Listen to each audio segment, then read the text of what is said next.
Let's watch. People are losing their minds over the Game Awards. I mean, I feel like this sort of thing happens just about every single year. I mean, it's everybody's favorite hobby, right? It's over nominations, right? Because nominations are like, people feel strongly about certain nominations. Like, I think right now people are like annoyed with Balatro that some indie game is up on the Game of the Year. I mean, I don't even know what Balatro is, but I mean, if it's an indie game, apparently it's like really good. So I don't know. People are pissed off about that. People are pissed off about DLC. People are pissed off about sequels being on there. I mean, people get mad about a lot of stuff. You have your favorite games, and when they don't get nominated or recognized, you start to ask some questions. And to be honest with you, over the last couple of years, the way that things have been going, I think people are asking questions for all the right reasons. Those people don't play indie games and just play COD every year, dude. True. I want to say this first. I am so happy that I was wrong in my assumption that Black Myth Wukong was going to get pushed out of the Game Awards, especially. Yeah, I was really happy it even showed up. I honestly thought it wouldn't even get a chance, because I honestly feel like, for me, it's Black Myth Wukong all the way. Like, it's been one of the best games I've played this year. With how that game was treated up to its launch and then thereafter. It's actually funny. I saw a bunch of people go back to my video from a couple weeks ago talking about that very issue and trying to rub my face in the fact that I was wrong and that it got nominated. Why is what? I don't know what you mean. Sorry. Did I say something? I'm just sitting here like, yeah, no, that's good. I'm happy that happened, especially after everything that game went through. What were you expecting? Hold on, I'll do it the right way. So I don't know if you're around or listening to all the drama around Wukong, but like people were like really shitting on Wukong for a while because it was made by a Chinese developer. And all of the game journalists got like basically Gamergate 2.0 happened like around Wukong as well, where people were just shitting on Wukong just because they wanted to shit on Wukong because it was Chinese. And that was like the only real reason. But they were like making shit up basically and saying the game was like really fucking bad and that like wasn't worth anything and that it was run by a bunch of sexist people. It was crazy the drama people made. People made up so much shit. So much shit was made up for that game to try to make it to try to devalue what Black Myth brought to the game. Wait, this is what you want. So this morning, I woke and I looked at myself in the mirror and I questioned everything about myself. Who is this lie? Who is this shell of a man? You don't even belong on YouTube. How dare you say your opinions on the internet, you fool! I'm so sorry. I'm so sorry. Now I'm getting a Game Award. But that doesn't mean that this year's award show isn't without controversy. There's actually plenty of it. DLC, right? DLC, sequels, and remakes. Not only are we seeing a poker roguelike slip its way right into the people bitching about Balatro, yep, Game of the Year category, but we're seeing a DLC and also even some underhanded or seemingly underhanded changes to the voting process before the nominees went up. Now, one of the things that I've actually seen quite a lot of recently is people asking, why are you even upset in the first place? Who cares about these awards? They're meaningless. It's nothing but a show of vanity more than anything else. But I'm here to tell you that they mean a little bit more than that. Many people dismiss the Game Awards as a shallow vanity showcase, a glitzy night where the industry insiders pat each other on the back and there's little substance that comes from it. But I think it's gone towards that the longer it's been around. I feel like it started off not like that at all. And I feel like the longer it stays around, the more it does go towards that direction. Obviously, blowout games like Baldur's Gate get the attention that they need. But I do feel like that over the years, it's gotten a little bit more industrialized, and I don't like that. This perspective overlooks the tangible benefits that ripple through the industry, particularly for the developers who win and the players who engage with their work. The Game of the Year award in particular serves as more than just a shiny badge. It's a moment of recognition that often carries significant financial and cultural weight. For developers, winning Game of the Year can be transformative. It's not just a morale booster for the team, it's a marketing gold mine. A game that wins the award can see a surge in sales, especially and investors, right? If you get game of the year, your company is more likely to gain investors for the next product because they think you might win again, right? If you're pumping out bangers, you're gonna get people who back you. Especially with the Game Awards coming just before the holidays, as both new and returning players flock to see what made that game so special. It's the kind of exposure that the most aggressive advertising campaign can't buy, because it means that your game is genuinely one of the best of the year, if not the best of the year. Beyond the immediate revenue, it often cements the developer's reputation, making it easier for them to secure funding or creative freedom for future projects.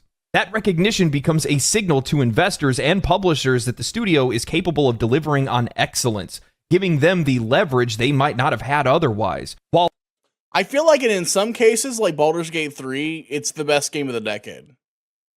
I honestly do believe, like, when Baldur's Gate 3 first came out, like, the mystical absorption of my time, the actual vacuumous, like, pull this game had for me was beyond any other game I've ever played. Like way, way beyond.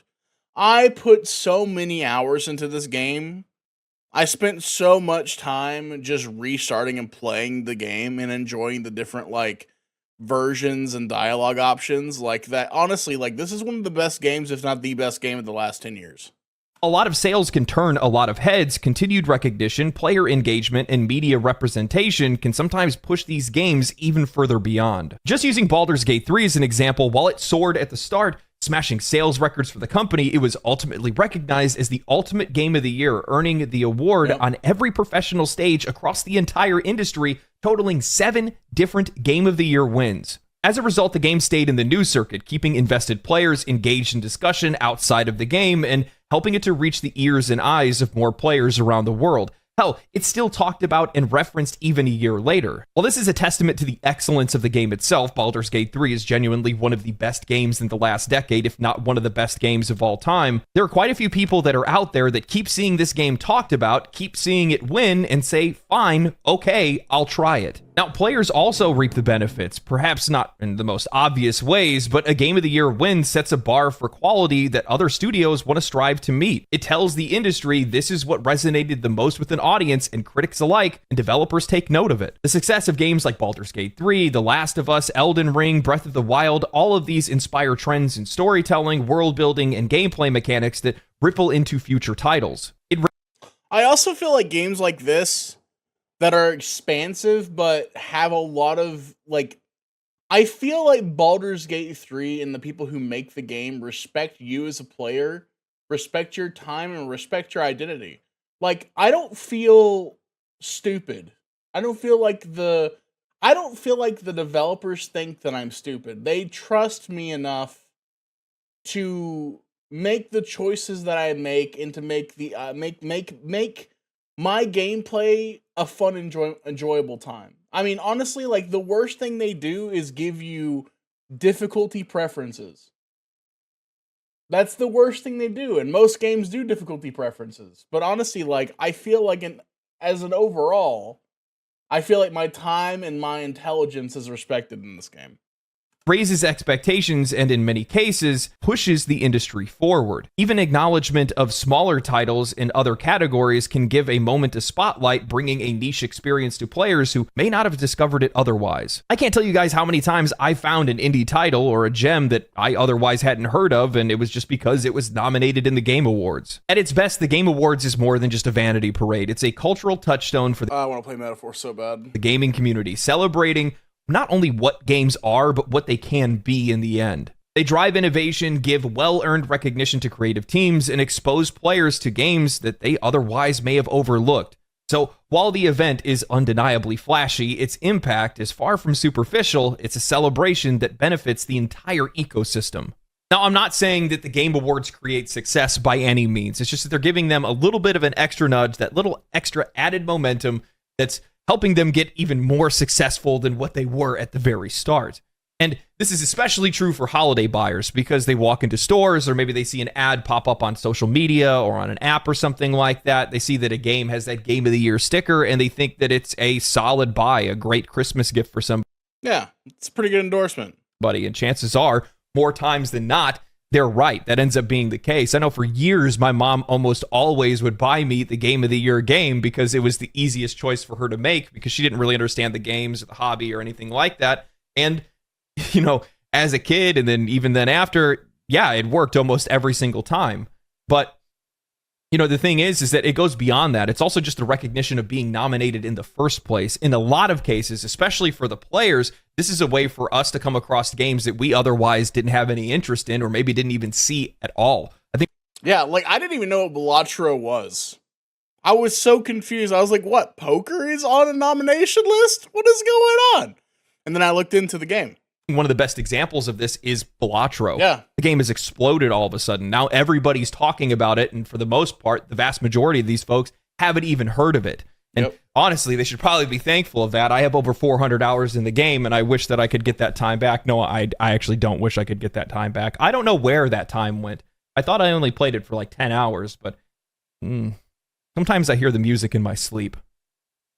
That's the power of these awards. That's what they can do for these companies. It's also what they can do for the players. Not only is it setting an example for games that we want in the future, and it's exposing players to games that we otherwise would have overlooked, but it's just that recognition that a lot of these studios deserve for the hard work that they put in delivering something that we actually wanted. And I think that's one of the most important part. But let's not kid ourselves. At the end of the day, we love validation. It's one of the reasons why we like social media. True. You want your game to win because people are people and people don't like to lose. I agree with that statement. So much is because we like seeing the little dots and likes and updates and all that good stuff. And we want to have our opinions validated. And we love to see the game that we love the most voted as the best game of the year. And, there are a couple surprises this year. Paul Tossi of Forbes wrote up a solid summary. This was confusing to me. Just because, I didn't play Astrobot. It's PlayStation only, correct? I think when we were talking about Astrobot when we were voting for the list here, people in chat were like, yo, the game was great. And I was like, really? This 3D platformer was that good? And you guys are like, yeah, it's a great game. All right. Summary in an article titled What Got a Game Awards 2024 Game of the Year nomination and What Didn't. Writing the nominees, Astrobot, the platforming love letter to PlayStation, is one of the best entries in the genre in years, and it's no surprise that it's a celebration of not just the PlayStation IP, but what feels like PS only. Astrobot is literally higher rated as a 3D platformer over Mario Odyssey. Like, do you feel that way personally, or do you just mean like people are rating it higher than Mario Odyssey? Because like I hear that and I go, I don't know about that. Like gaming in general is nominated here. I would personally consider this the front runner. Metaphor Refantasio, a stunning new RPG entry from Atlas of Persona fame. This latecomer immediately captivated audiences and launched it into a surprise Game of the Year contention, which has been realized with the nomination here. It could definitely win. I think Metaphor is a great game. I've watched about an hour to 2 hours of it, and I think that game is fucking fantastic. It has every issue I have with Persona 4 and Persona 5 gone. Easy. Sorry, P4, P5, P5. All those like real weird things that you're not really into. If you got time on your hands and you really want to go about the little small details in P5 and P4, yeah, okay, you're fine. It's okay. Persona games are all about the interplayer connections and going on dates and shit. Yeah, we love that. We do love those. But this removes a lot of that stuff, and it puts a lot more of the gameplay focus forward, and I like that better. Sometimes you just want to play the game, It's like, there was an indie game we played a while back called Inscription, and the creator of Inscription, the first half of the game, he ended up making it its own thing because people liked the first half of the game better than the second half. Because the first half of the game was so fucking, like, just so cool. Like, before, like, they showed you, oh, there's more to this. But, like, the first half of the game was such a cool rogue-like adventure that the creator of the game just like, okay, cool, we'll make this our own thing. Here you go, popular demand. Same thing with Metaphor. I feel like Metaphor is like the same thing. It's like, oh, people like the fighting and like the direct combat more than they like the interpersonal story connections. Cool, let's go and make a game that's more focused on that. Win. Final Fantasy VII Rebirth. This was effectively a sure thing in terms of landing a nomination, beloved by critics and most fans. A win, less guaranteed, but it feels like it's dueling for the top 2 or 3 for sure. People don't like this because it's a remake. For some reason, people are like, remakes are stupid. I don't like those people. Black Myth Wukong. It has both a whole lot of fans and set explosive sales records thanks to its popularity globally, but especially in China. It's an extremely competitive year and the game reviewed well, albeit not spectacularly, and I wasn't expecting it to make the cut. I was wrong. Here it is on the list, selected by a jury, landing a top spot. A win does feel difficult given the competition, but we'll see. Balatro. Unlike anything on this list, the brilliant card game has been a sleeper mega hit all year, and I thought it might slide into a nomination here. You love to see it. Elden Ring Shadow of the Erdtree. In the last few days, there has been a flurry of drama over the fact that the Game Awards confirmed that yes, DLC or expansions could be nominated. I don't know how I feel about this. I don't know how, because for me, like, part of me is like, oh, Elden Ring deserves the accolades all the time. But Elden Ring already did so well. Does it really deserve to have his DLC appreciated for as much? Maybe. I don't know. I feel like there should be probably a secondary, another category for DLC. I don't know if it should be Game of the Year. That seems like not really fair. Because, like, if you think about it, right? If, like, let's say, if you say Elden Ring got Game of the Year and then you make DLC for it, like, the game is still functionally the same. It's still an amazing game with an amazing world and amazing monsters, right? It's kind of like I'm cheating. It's kind of like saying, oh, what's the best MMO in the world? And then that MMO, it releases an expansion. The expansion's basically the same thing. Does it deserve to really get the same fucking love every time? I don't know, because it's basically just the same thing again and again and again. The fact that, like, Final Fantasy XIV makes it to the list on some of these lists for, like, best MMO or, like, best community support every single year is, like, it's, like, mind-blowing because it's like, man, like, why? How? like, yeah, it's got the best thing because it's, like, always the best one. Like, let's pick something different. I don't know. Maybe I'm just being stupid with that, but I feel like if you make a game with a DLC should be in its own category. For Game of the Year. While the immediate aftermath of this discussion was about a likely nomination or even win. Tears of the Kingdom is its own full new game, right? Isn't it like a complete new sequel? I mean, I guess it is building off the building blocks of the original. You could maybe argue that it's really just fancy DLC. Maybe. For Shadow of the Erdtree, it was still up to the voters whether they considered whether or not they would count it. Enough did, it seems. Could it win now? That would spark some more opinions. Now, these are the games that did not receive nominations. Helldivers 2, an explosively popular game that shattered perceptions of whether Sony could produce a live service hit. It has certainly had its ups and downs since its release, but it's hard to forget that stellar initial launch period, and it's a multiplayer entry that failed to get a nomination. This may be the biggest snub if we're playing that game. I feel bad for not liking that game as much as I want to. I want to like Helldivers 2 more than I do. It looks like a fun game. I never got really into it. I liked playing it with my friends. I enjoyed playing it with Panda and the boys, but like I never really got into it that hard. And I think it's because I felt for me, the gameplay felt jank. I know other people don't feel that way, but I definitely felt like I did not like having to do like the little weird like up, down, right, left, bumper to fucking spawn. I did not like that at all. I didn't like how sluggish some of the aiming was. I didn't like how my character moved sometimes. I didn't like how dodging felt. Dodging felt weird and strange, and I didn't like the diving mechanic. I wasn't a huge fan of that. I don't like friendly fire in games. I'm not a big fan of friendly fire. And friendly fire happens all the time. And I think that, like, it's just a me thing. I don't think it's anyone else. I'm not saying it's a bad game. I think it's just a me thing. Like, I don't like there's things about the game that are just not meant for me. I think it's not really your genre. You didn't get into Helldivers or Deep Rock Galactic. True. Yeah, maybe that's just the case. Maybe I'm just not into those types of games. I don't know. There are games that I like that are friend related games. Like, I'm trying to think of games that like I just don't like. I loved what game did we play? Remnant 2. Fucking love Remnant 2. I played the shit out of Remnant 2, man.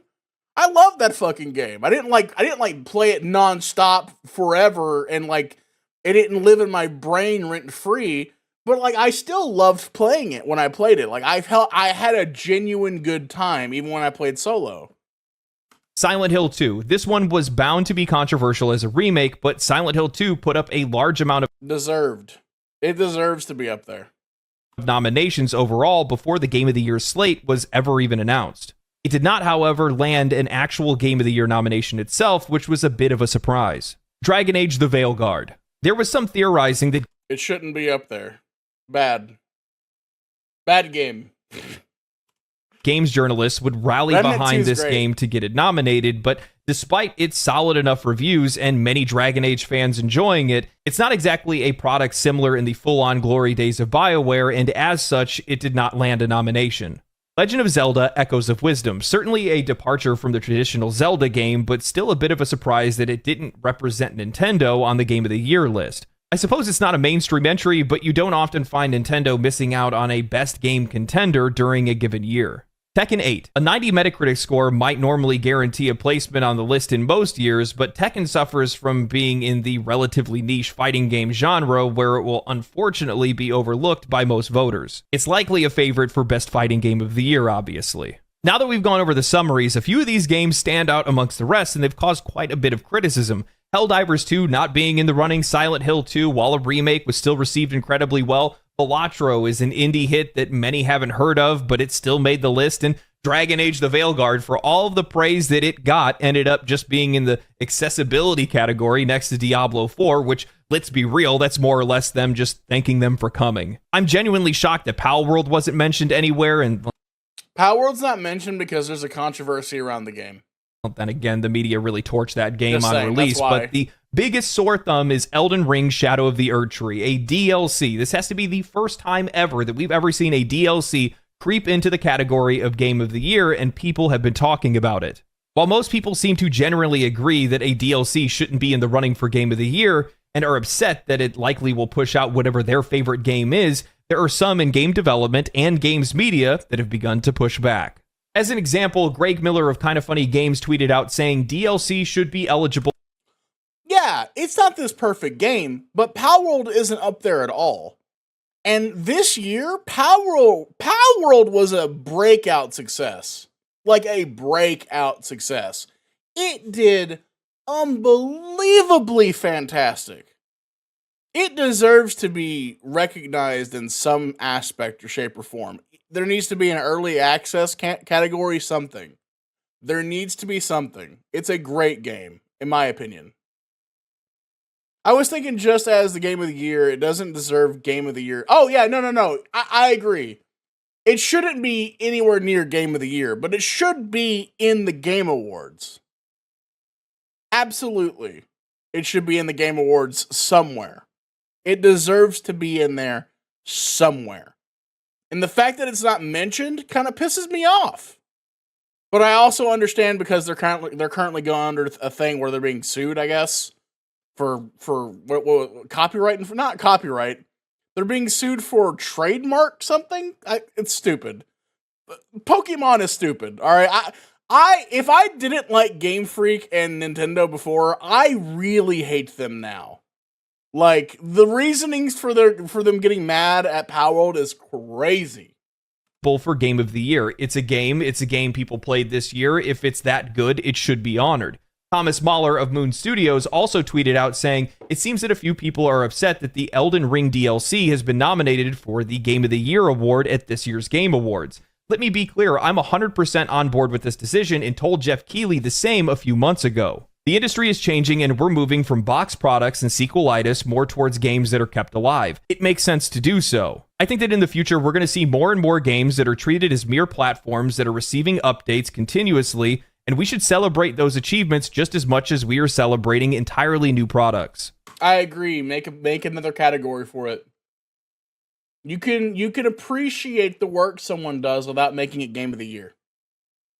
It's just not fair. It's just not fair. Now, I could go through a ton of other examples. Literally the only reason. I agree Shadow of the Erdtree should be recognized. It just shouldn't be a Game of the Year. Conversation is revolving around the exact same thing, but I just want to say that the quality and vastness of the content is not in contention. Shadow of the Erdtree was exactly what fans wanted and more. It's one of the biggest highlights this year. It was one of the things I was looking forward to playing most this year. With that said, it doesn't matter if Shadow of the Erdtree was 4 times the size of Elden Ring. It's a DLC, not a game. You have to own the base version of Elden Ring to play it. It's not a standalone title, and from my perspective, this sets a bad precedent not only for the Game Awards, but for the industry, especially because now we are just normalizing games, especially single-player games, becoming a continued platform that is recognized for the same achievement. Roguelite ROM hack for Emerald. You should send me that. I want to see that. Shadow of the Erdtree is top 5 best DLC expansions of all time. I agree. Look, I'm not a fucking no-life crazy person when it comes to Elden Ring. I love it, but I'm not, obsessive. And even I was super into that game. I think I'm only halfway through it, by the way. I need to go back and play it. I mean, at some point, I'll go back and go, all right, we're going to finish it up. And then we'll stream it and we'll finish it all up. But the game, from what I've seen so far, has been fantastic. Achievements as newly minted titles, developers making brand new games incurring significantly more risk in doing so. They're not just continuing a game that's already successful. Yo, fuck that bear, by the way. Fuck that dragon bear. I fought that thing. Fuck that thing. DLC is released every single year for an assortment of games. There is no reason that there shouldn't be a category for best DLC or for the games with the DLC to be included in best ongoing game. Are we supposed to believe that making a DLC is just as challenging as creating a new IP from the ground up? So from my perspective, it actually feels as though Shadow of the Erdtree is more or less a proxy that was put in place to block the nomination of something else entirely. Whether that was Space Marine 2 or Helldivers 2 or maybe even Dragon Age the Veilguard. Now, I realize this is more of a conspiracy than anything else, but keep in mind, Paul just said there was some rumblings of games journalists that were trying to push Dragon Age the Veilguard through, regardless of everything else that was going on around that game. And I've never been so disappointed in a video game, honestly, in the last 5 years. I think Dragon Age the Veilguard is one of the most disappointing titles I've ever seen. Just saying. I'm so, it's depressing. Maybe forcing Elden Ring Shadow of the Erdtree into the conversation blocked that game or some other game from being nominated. It's too easy to vote for. It's likely the most widely played game this year by the most people and one of the most well-known names in all of gaming. It would be like if Baldur's Gate 3 released a DLC. It would be the exact same thing because it's the most popular game. It's one of the most talked about games and everybody has seen it, especially if we're talking about the panelists that they've included in this, and we're going to talk a little bit on that as well. But I've seen a lot of chatter about Balatro specifically. While there's been some people pointing out Shadow of the Erdtree, a lot of it's actually been pointed at Balatro and saying that it doesn't deserve to be on the list. And while I think you could maybe make a case for some of the other indie hits that came out this year, the game deserves its nomination. For the people that are out there that are just thinking that the game is purely poker, I'm sorry. You haven't played the game. You have absolutely no idea what you're talking about. Fair. Absolutely fair. About I had the amount of people that are... I had a negative impression the very moment I saw it. I was like, what the fuck is this going on? Well, why? That was my impression, so absolutely. Trying to minimize this game while saying that all the other games are that much more innovative and creative when they're quite literally just copies of other games themselves is ridiculous to me. It is. And absolutely. Plus, on top of that, I just personally really like the story of how the game came to be in the first place. Guys working a part-time job or a full-time job while he, at the exact same time, is working on a game for like 2 years, trying to put this together by himself to make a portfolio so that he can get a job in game development. The game explodes, it blows up, it's already spawned copycat games, it sold millions of copies. It really is a innovative, interesting game. Super fun to play. I recommend it to everybody. I made a video on it like 7 months ago. You guys need to go watch that. It was actually really good. But it's one of those games that I definitely think does deserve its spot. With that said, I will say that there is some serious inconsistency with some of these nominations. And I think the reason why is because of how these awards are being conducted. Not only is it some of the changes that they made, to their website, to their rulings, to the games that could be nominated, but it's also the paneling. And I understand why players are upset about a lot of the nominations or how this is being handled, because they don't feel like they're being represented. To be honest with you, with some of the things I've seen people talking about, well, they don't want to see you represented. I think Geoff is making a massive mistake here. I think the way that things are being presented is wrong. Like, I feel like in general, there should be a lot more transparency, and that all games of all types, including like games like Palworld, games like any type of, they need to have better, more proper fucking categories. I think having an accessibility category, while it's understandable and it's cool to have, is kind of dumb. Like, giving someone a reward for having the most accessibility, like, I don't know, it just seems kind of crazy to me when it could be something like a DLC category. You know what I mean? Or like an indie category or something that's more understandable. I feel like in general, the categories that are listed are not great. What the fuck, dude? Oh no, dude, come on. Thank you so much for the gift. I appreciate it. Thank you so much. You didn't have to do that, man. Happy super late birthday? I thought you got me. Didn't you get me Erdtree for my birthday? I could be wrong. Didn't you? I could have sworn you got me the DLC for my birthday. Ever. In an article from The Gamer titled "The Game Awards Has a Bigger Problem Than Shadow of the Erdtree," the writer Stacey Henley effectively hand waves the players' questions and criticisms, saying that the rules haven't changed last minute and these awards were always going to be controversial. While at the exact same time, the article only cites itself and refers to itself when using that as proof, literally every single link. Also, the reason why things are controversial nowadays is we're bringing more politics into our games. Politics have been slowly dragged into video gaming, and it's awful. On this entire article is just referring to another one of their own articles or another writer from The Gamer. This article is all in response to people taking notice of a few things before the nominations were revealed and some of the changes that were made over on the Game Awards official website. One of the first being that DLCs were now recognized where they hadn't been in the past. Again, something that feels artificial, especially for this occasion specifically, because if not, then we would have seen Cyberpunk's Phantom Liberty nominated last year, but we didn't. Now, along with all this, players also noticed that the voting is calculated with a voting jury taking up a whopping 90% of the vote, while players and fans only make up 10%. That's wild, by the way. That's wild. It should be, if anything, it should be 60-40. It should be 60-40 one way or the other. Whether that's 60% fan, 40% jury, or 40% fan, 60% jury, it should be 60-40. That's obscene difference. That's an obscene difference. Meaning that players are only a deciding factor in the event of a tie, and even then, their votes are likely not even a factor. And that's the reason why players are raising questions over the awards, because they feel like they aren't being heard or represented. And in fact, we know that we're not being represented. The panel of judges are from outside out. I mean, I think it's bad when it's all fans, because when it's all fans, you get things like the streamer awards, right? When it's all jury, you get things like the Oscars. I think a nice split is important. I think 60-40, maybe jury, 60-40 fans. I think that's a good split. Because then the fans have a good word. The jury can kind of like direct themselves in one way or the other. I don't care. But I think that overall, the fans' word matters the most.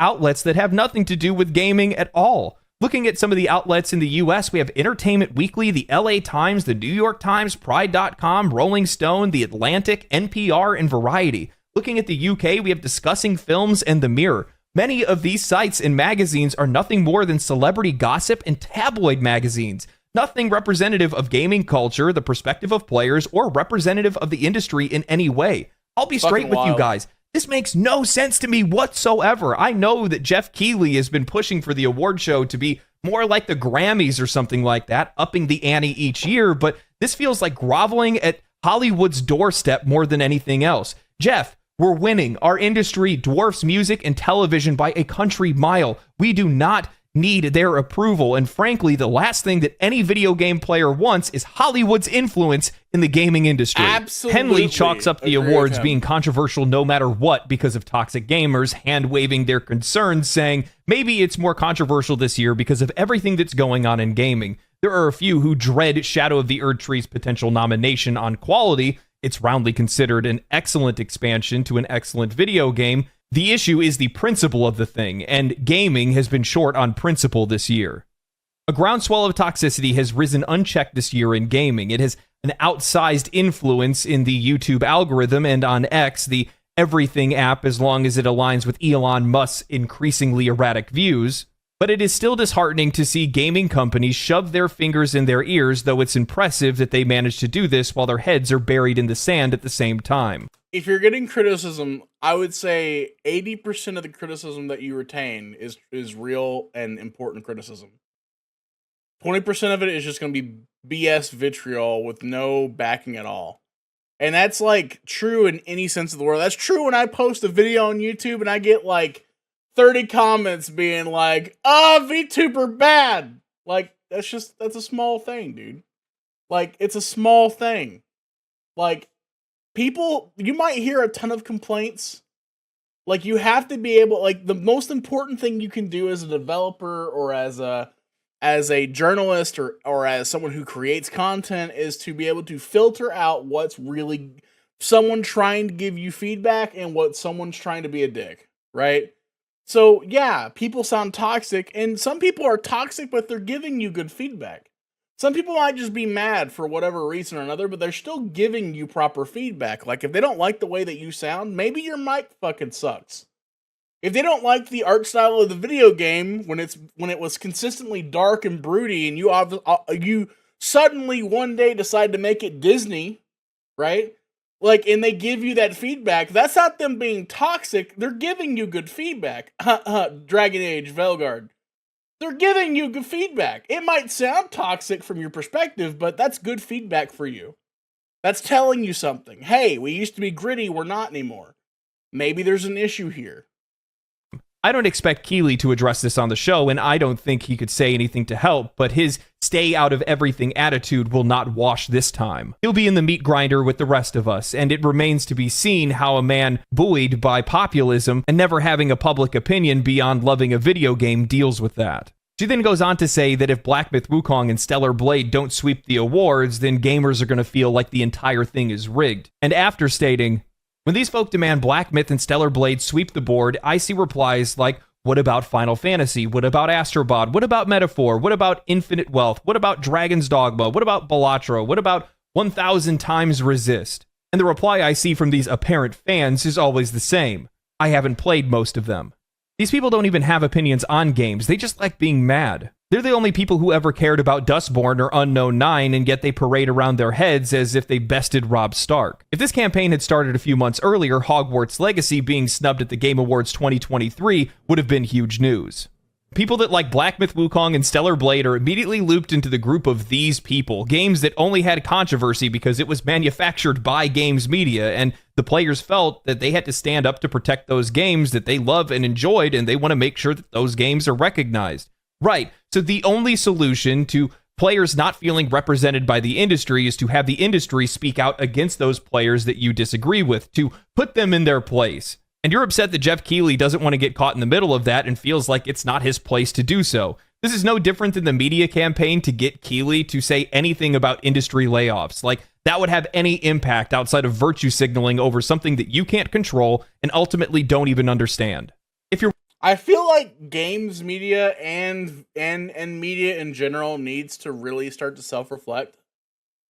Start self-reflecting on what you're doing. because I feel like it's just getting worse and worse and worse. Like, there's just no self-awareness at all. Like, it's crazy. Like, as someone who's liberal, as someone who is, like, more left than right, like, it's crazy how unaware media outlets are. Am I fucking crazy saying that? It feels that way to me. It feels like media is just completely and utterly out of touch with themselves and with everyone else around them. You're wondering where all of this is coming from. It's because we're already dealing with so many issues where players are not feeling represented by these gaming outlets. Our perspectives are not shared, and oftentimes it feels like the media's perspective seems adversarial to its own audience. That's why players are speaking out. It's only controversy because you made it controversy. True. The disparity in representation of the Game Awards voting process highlights a troubling disconnect between the event and the games that it's supposed to celebrate. When 90% of the vote is controlled by a jury of industry professionals, who a lot of them have nothing to do with gaming at all, it undermines the credibility of the awards. Players see this as yet another example of their voices being sidelined, a reoccurring theme in a relationship between gaming media and its audience. This isn't about play. Same with movies. It's not just games, it's movies too. Like, people, like, it's like the critic scores versus the fan scores. It's just crazy. Players just wanting popular games to win. It's about us feeling like our preferences, priorities, and experiences are dismissed in favor of industry politics or critical preferences that don't align with the average player's perspective. Players invest countless hours into games, dissecting mechanics, narrative depth, and the passion behind the development process. I think what we're seeing right now is a massive contrast in the games industry because of social media, the internet, and gaming's explosive popularity, where gamers are now more educated and engaged with these games than the journalists that are scoring them and the panel. It's not even now. Like, we've always been that way, right? Like, journalists come into a game, they play it for 20 minutes or an hour, and then they have the guys who are, like, playing, World of Warcraft for, like, 20 fucking years, right? Like, there's no way you're going to compete with that, but your journalism, as a journalist, you need to be able to register what everyone else is feeling. And be able to respect that as well. Like, you might have a first impression, give a first impression, but then, like, hey, this is how people feel right now as far as the game's actual, it's very obvious. Like, you just need to look around. Like, use your fucking eyes for, 12 seconds and just see what everyone else is saying online. Go watch a few videos yourself. If you're a journalist and you're not looking at everyone else's opinion at the same time, you're part of the problem. Journalists that are awarding them. Players love their games. Of course, they're going to be upset when they see that their favorite game isn't being recognized. But when they see an industry that is constantly pushing back against them, that's including gossip magazines to vote the best game of the year, who are you to say that they're wrong? And I think that's my biggest concern when it comes to all of this. It's that growing divide between games media and the games industry and the players. And it just keeps getting bigger and bigger. And you're only making it worse when you're adding in NPR and Variety and Rolling Stone and New York Times and LA Times. What do they have to do with video games? Let's be real. The vast majority of these outside outlets are likely going to vote based on popularity, whether or not they've heard of the game or not, because they likely haven't even played them in the first place. Exactly. And what does that serve to do? Does that share the perspective of the players? No, I don't think that it does at all. So, of course, players are going to push back against it. Of course, players are going to feel like it's somewhat unfair, because in truth, it is unfair. And I think it's really it's not somewhat unfair. It is just unfair. Important that these games are represented the way that they should be, because there are some really tangible benefits to being nominated, to being awarded. And, from a player's perspective, if I see Elden Ring Shadow of the Erdtree win Game of the Year, am I going to be happy? Sure, I really liked it. It was really good, but I also don't think that sends the best message to the industry. What are we teaching them? What are we telling them? Are we going to be optimistic about it and say they're going to go, oh, we just need to make really good DLC? Or are they going to say, hey, our single player games, why do we need to make sequels to any of these? Why should we bother making new IPs? Maybe instead what we should do is just continue to add on to the games that we already have, which they've been doing in the past, but maybe now they want to push into it even further. So, I hate to be a doomer about it, but in most cases, they don't really like to make the right choices in those kind of things. And no, a lot of that's not being a doomer. That's just being actually correct. It is money motivated, and let's be real, if you get Game of the Year, it does earn you some money. I can't tell you guys how many times I had friends that reached out to me because they kept seeing Baldur's Gate 3 getting mentioned, whether they were winning another award, whether players were talking about an award or something like that.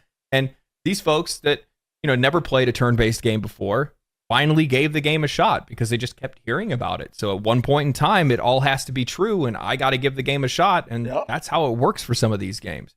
That's not saying that these awards make successful games, like I said earlier, but it does really give them an extra boost that keeps them in the spotlight, gives them a little bit of extra money, and, those games deserve it when they actually deserve it.